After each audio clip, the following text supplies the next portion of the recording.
Welcome to D6. ఈరోజు మనము very important topic జమిలీ ఎలక్షన్స్. ఎందుకు అసలు జమిలీ ఎలక్షన్స్ అవసరం ఏంటి? జమిలీ ఎన్నికలు ఎవరి కోసం, ఎందుకోసం? నిజంగానే జమిలీ ఎన్నికల వల్ల డబ్బులు అంటే దేశ ఖజానాకి ఏమైనా లాభం జరుగుతుందా, లేదంటే పూర్తిగా ఈ దేశంలో సంపూర్ణ మెజారిటీ తీసుకొచ్చి బీజేపీ ఒకే దేశము, ఒకే ఎన్నిక, ఒకే పార్టీ, ఒకే ప్రాంతము, ఒకే భాష, ఒకే మతం, ఆధిపత్యం దిశగా అడుగులు వేస్తుందా? అట్లాగే పార్లమెంటరీ ప్రజాస్వామ్యంలో ప్రశ్నించే గొంతుకలు లేకుండా ఇవాళ అమెరికా తరహాలో అధ్యక్ష పరిపాలన దిశగా ఈ జమిలీ ఎన్నికలని అటువైపు తీసుకెళ్లడానికి ప్రయత్నం జరుగుతున్నదా? వీటన్నిటి మీద ఇవాళ మనం చర్చించుకుందాం. ఇవాళ జమిలీ ఎన్నికల మీద రామ్నాథ్ కోవింద్ కమిటీ జమిలీ ఎన్నికలకు గ్రీన్ సిగ్నల్ ఇచ్చింది. మాజీ రాష్ట్రపతి, ఇవాళ ఆర్ఎస్ఎస్ ఆయన అడుగుజాడలో నడుస్తున్న వ్యక్తి, పూర్తిగా ఆర్ఎస్ఎస్ ఈ దేశమే కాకుండా మొత్తం అఖండ భారత నిర్మాణంలో భాగంగా ఇవాళ భారతదేశ స్వరూపాన్ని, ప్రజాస్వామ్య స్వరూపాన్ని మార్చే దిశగా అడుగులు వేస్తున్నట్టుగా మనకు కనపడుతుంది. సో ఈ దేశంలో మొత్తం రాష్ట్రాల యొక్క ఉనికి లేకుండా, ప్రాంతీయ పార్టీల ఉనికి లేకుండా, ఇవాళ ప్రాంతీయ పార్టీల ఉనికి లేకుండా చేసి దేశంలో రెండు పార్టీలు ఉండే విధంగా, అంటే ఒకవైపు కాంగ్రెస్ కూటమి, మరొక వైపు బీజేపీ కూటమి, రెండే కూటమిలు ఉండాలి. బలపరిస్తే ఈ రెండో కూటమిలలో ఏదో ఒక కూటమిని బలపరచాలి.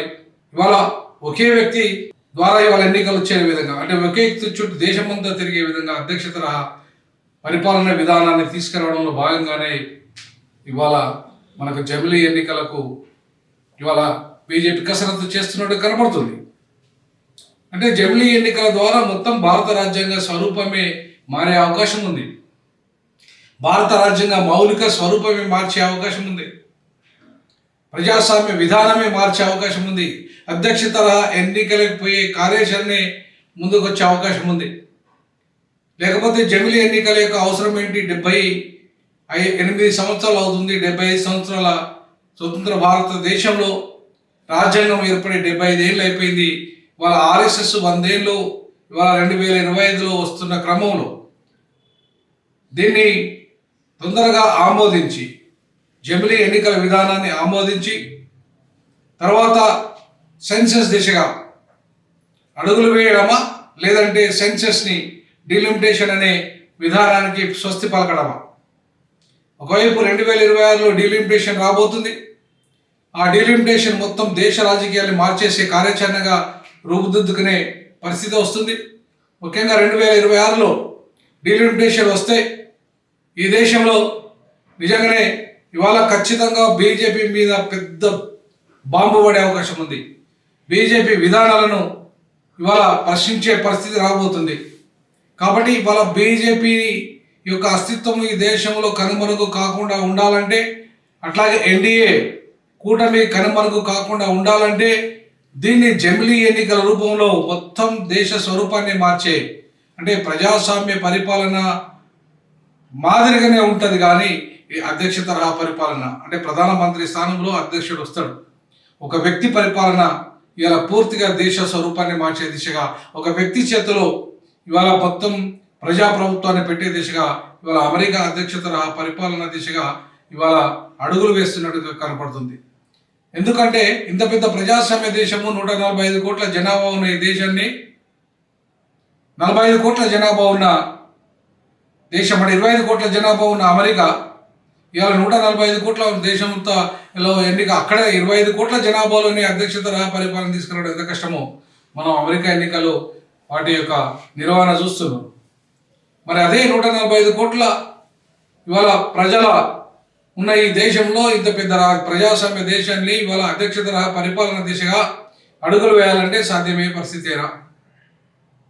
అంతేకాకుండా ఇవాళ జమిలీ ఎన్నికలకు తీసుకురావాలంటే ఇలా రాష్ట్రపతి, గవర్నర్ల అధికారాన్ని, అంటే ఇవాళ వాళ్ళు ప్రభుత్వాలని పడగొట్టే దిశగా రాజ్యాంగ సవరణ చేయాల్సి వస్తుంది. ప్రభుత్వ నిర్ణయం అంటే ఆయా రాష్ట్రాల ప్రభుత్వాలని మొత్తం దేశంలో భారతదేశంలో రాష్ట్రపతి, రాష్ట్రాల్లో ముఖ్యమంత్రి, రాష్ట్రాల్లో గవర్నరు ఇలా ఆయా ప్రభుత్వాలను పడగొట్టి మొత్తంగా కంప్లీట్గా ప్రభుత్వం, అంటే ప్రజాస్వామ్యం ద్వారా ఎన్నికల ద్వారా ఎన్నిక పడ్డ ప్రభుత్వాలను కూల్చేసి రద్దు చేసి ఒక మాట చెప్పాలంటే తిరిగి ఎన్నికలకు పోయే పరిస్థితి. అదే జమిలీ ఎన్నికలతో ఇవాళ దేశానికి పెద్దగా ఉరుగుతుందని చెప్తున్నాయి ఎన్డీఏ ప్రభుత్వము. అసలు ఒకవైపు మొత్తం అవినీతి పరమైపోయి దేశంలో లక్షల కోట్ల రూపాయల కుంభకోణాలు చేస్తున్న ఈ అదానీ అంబానీ లేదంటే మొత్తం పెట్టుబడిదారుల ఎవరైతే ఉన్నారో, ముఖ్యంగా ఏదైతే గుజరాత్ పెట్టుబడిదారులు ఉన్నారో ఆ గుజరాత్ పెట్టుబడిదారులంతా కూడా ఈ దేశాన్ని సర్వనాశనం చేసి ఆర్థిక రంగాన్ని కుప్పగూల్చి మొత్తం దేశం సర్వ సంపదలను దోచేసి గుజరాత్ను అదానికి ఇవాళ కట్టబెడుతున్న పరిస్థితి.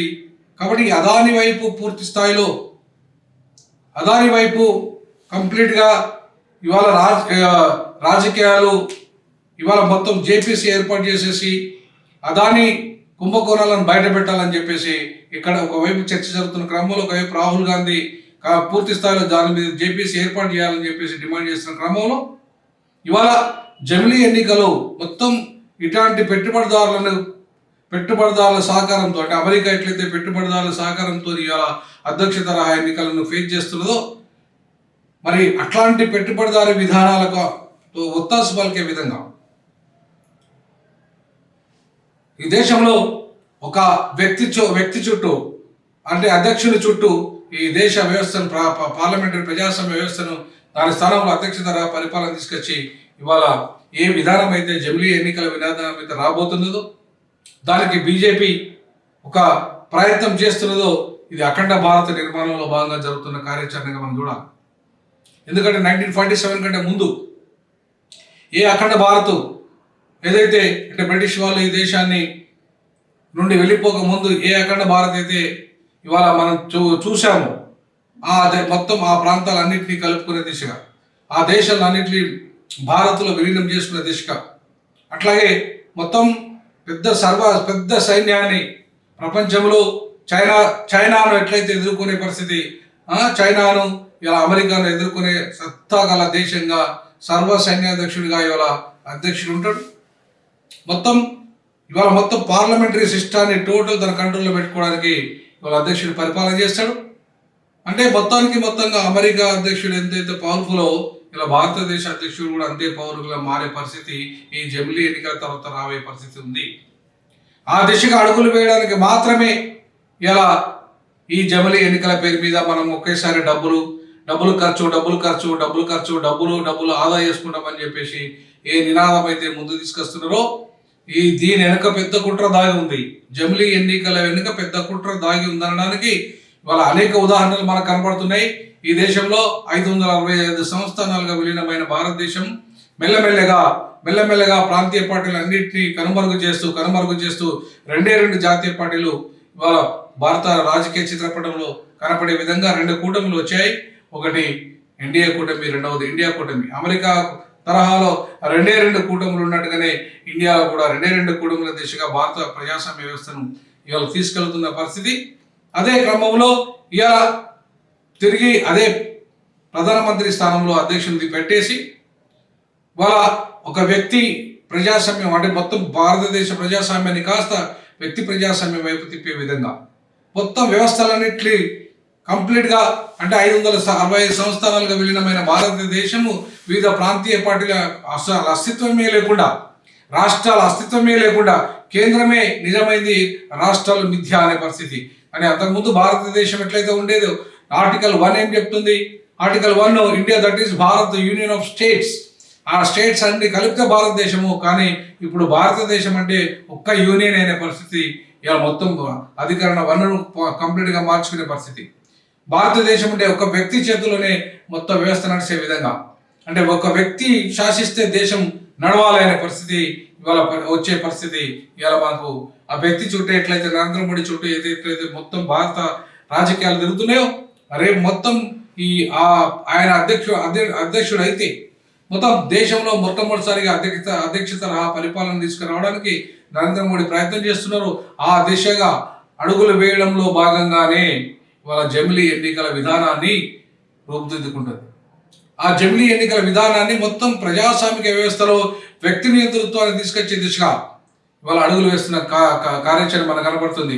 అంతకుముందు హిట్లర్ ఎట్లయితే ఒక దేశము ఒక ప్రజా నినాదం ఇచ్చాడో, అట్లాగే ఇవాళ నరేంద్ర మోడీ ప్రభుత్వం కూడా ఒకే దేశము ఒకే ఎన్నిక అనే నినాదాన్ని, ఒకే ప్రజ ఒకే భాష ఒకే ప్రాంతము లేదంటే ఒకే మతం ఆధిపత్యము అనే నినాదాన్ని వైపు పూర్తి స్థాయిలో ఈ దేశాన్ని ఇలా తీసుకెళ్లే పరిస్థితి. అంటే వ్యక్తి నియంతృత్వం చుట్టూ నియంతృత్వ ప్రజాస్వామ్యం వైపు పార్లమెంటరీ ప్రజాస్వామ్యాన్ని రద్దు చేసేసి అంటే ఇవాళ మొత్తంగా వ్యక్తి నియంతృత్వ ప్రజాస్వామ్యం వైపు తీసుకెళ్లే దిశగా అడుగులు పడుతున్నది. కాబట్టి ఇవాళ జమిలీ ఎన్నికలు పూర్తిగా ఈ యొక్క ప్రాంతీయ పార్టీల అస్తిత్వాన్ని దెబ్బతీయడమే, ఈ దేశంలో ఉన్న అన్ని ప్రాంతీయ పార్టీల నాయకులను దెబ్బతీసే విధంగా ఇవాళ ఒక కుట్ర జరుగుతున్నట్టుగా మనకు కనబడుతుంది. అందులో భాగంగా ఇవాళ ఏకాభిప్రాయం కోసము జమిలీ ఎన్నికలకు రాజ్యాంగ సవరణ 6 సవరణలు అవసరం వస్తున్నాయి. కొన్నిట్లో 2/3 మెజారిటీ కూడా అవసరం ఉంది. ఆ 2/3 మెజారిటీ దిశగా అడుగులు వేయాలంటే పూర్తిగా రాజ్యసభలో కూడా ఇలా మెజారిటీ ఉండాలి. రాజ్యసభలో కూడా మెజారిటీ ఉండాలంటే ఇవాళ బీజేపీ వైపు ఆరోగ్యశ్రేణి బీజేపీ వైపు తీసుకెళ్లి ఇవాళ బీసీలను అందరినీ కూడా ఇవాళ అటువైపు బీజేపీ వైపు తీసుకెళ్ళడానికి ఆయన మంత్రి పదవి కూడా ఇచ్చే అవకాశం కనబడుతుంది. అంతేకాకుండా బీజేపీకి రాజ్యసభ సీట్లు పెరిగే విధంగా వివిధ రాష్ట్రాల్లో తన సొంత పార్టీ అధికారంలో ఉండడమే కాకుండా తను చెప్పినట్టు వినే పార్టీలు, కూటమిలో ఉన్న పార్టీలు ఎట్లయితే చంద్రబాబు నాయుడు వైపు అట్లాగే శివసేన వైపుతో ఇవాళ మహారాష్ట్రలో కూడా ఇవాళ ఈ రకంగా అంటే తన సొంత పార్టీని అధికారంలో లేదా తను చెప్పిన పార్టీలతో కలయికతో అధికారమే వచ్చే పరిస్థితి ఇవాళ కనబడుతుంది. కాబట్టి పూర్తిగా రేపు కంప్లీట్గా బీజేపీ కంట్రోల్లోనే అంటే పూర్తిగా ఆ కూటమి కంట్రోల్లోనే ఈ దేశాన్ని తీసుకుపోయే విధంగా అఖండ భారత నిర్మాణం చేసే విధంగా అటు కాంగ్రెస్ సెక్యులరిజం పేరుతో కూడా ఇవాళ టోటల్ అఖండ భారత్ నినాదాన్ని అఖండ భారత విధానాలను సమర్థిస్తున్నది. అది కూడా పూర్తిగా ఇవాళ మొత్తం ప్రాంతీయ పార్టీలను కనుమరుగే స్థితిలో ఆ పరిస్థితిని క్రియేట్ చేస్తుంది. అందులో భాగంగానే ఇవాళ తెలంగాణలో బీఆర్ఎస్ను క్లోజ్ చేసే పరిస్థితులలో బీజేపీ కాంగ్రెస్ కుట్రపని ఇలా ఆ పార్టీని కనుమరుగే పరిస్థితిని క్రియేట్ చేస్తున్నాయి. అట్లనే ప్రతి దగ్గర కూడా ఇవాళ రేపు చంద్రబాబు నాయుడు కూడా ఆయన ప్రాంతీయ పార్టీ ఉంటే ఎన్డీఏ కూటమిలో ఉండాలి, బీజేపీని సపోర్ట్ చేయాలి, లేదంటే కాంగ్రెస్ సపోర్ట్ చేయాలి తప్ప ఒక్క ప్రాంతీయ పార్టీల కూటమి ఏర్పడి ఈ దేశంలో ప్రధానమంత్రిని నిర్ణయించే స్థాయి ఇక భవిష్యత్తులో ఉండే అవకాశం లేదు. ఆ దిశగా ఇవాళ మరి జేపీసీ ఈ కూడా ఈ విషయంలో పార్టీలన్నింటినీ ఒప్పించి ఒక జేపీసీ ఏర్పాటు చేసేసి ఆ పార్టీల ద్వారా జాయింట్ పార్లమెంటరీ కమిటీ ద్వారా ఆమోదింపజేసేసి జమిలీ ఎన్నికలు మేమంతా అనుకూలమే అని చెప్పేసి చివరికి బీఆర్ఎస్తో చెప్పిస్తుంది, టీడీపీతో చెప్పిస్తారు, అట్లాగా వైఎస్ఆర్సీపీ ఆల్రెడీ చెప్పింది. ఇట్లా మొత్తం అన్ని ఏ పార్టీలు కూడా దేశంలో మేము వ్యతిరేకం అనే పరిస్థితిలోకి రాకుండా ఒకవేళ వ్యతిరేకమైన సైలెంట్ అయ్యే పరిస్థితి తప్ప వచ్చి వాయిస్ చేయడానికి వాళ్ళకు వాయిస్ లెస్గా తయారు చేసిన పరిస్థితి ఇవాళ మనకు కనపడుతున్న పరిస్థితి.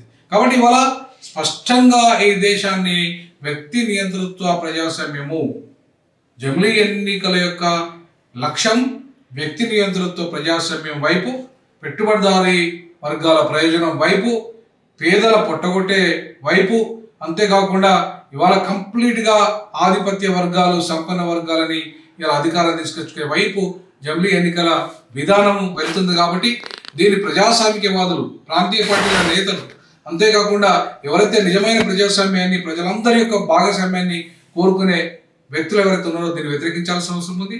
ఆ దిశగా ఖచ్చితంగా ఆలోచించాలి.